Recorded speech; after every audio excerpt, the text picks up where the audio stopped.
ሰላም የእግዚአብሔር ቤተሰቦች ባለፈው ክፍል 24ን አይተናል። ዛሬ ደግሞ አያችሁ ክፍል 25ን እናያለን ማለት ነው። ክፍል 25ን ቻው። አንድ አምላክ ኢየሱስ ብቻ ጌታ ነው ይላል። አንድ አምላክ ኢየሱስ ብቻ ምን ጌታ ነው።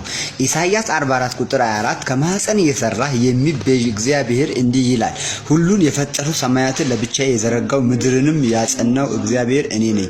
ከእኔ ጋር ማን ነበር ይላል፣ ማንም አልነበረም። የሐሰተኞችን ምልክት ከንቱ አደርጋለሁ፣ ሟርተኞችንም አሳብዳለሁ፣ ጥበበኞችንም ወደ ኋላ እመልሳለሁ፣ ዕውቀታቸውንም ስንፍና አደርጋለሁ ይላል።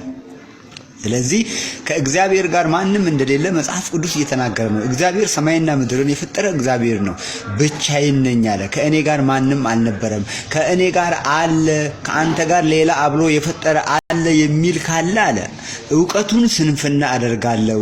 ይሄ ደግሞ ሟርት ነው። ሟርተኛውን ደግሞ አሳብዳለሁ።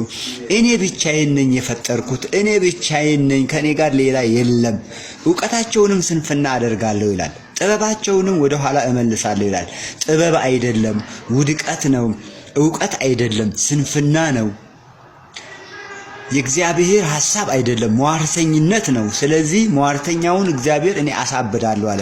ሥላሴ የሚባል አምላክ የለም፣ ሱሉስ የሆነ አምላክ የለም። ተባብረው ከእግዚአብሔር ጋር የፈጠሩ ሌሎች እግዚአብሔሮች፣ ሌሎች የሰለሱ አብረው አሉ የምትሉ ሰዎች ካላችሁ ከእግዚአብሔር ጋር ነው የምትጋጩት። መጨረሻችሁ እብደት ነው። መጨረሻችሁ ስንፈት ነው። መጨረሻችሁ ኪሳራ ነው። ሥላሴ እያላችሁ የምትከተሉ ሰዎች ቻው ቻው። እግዚአብሔር አንድ ብቻ ነው።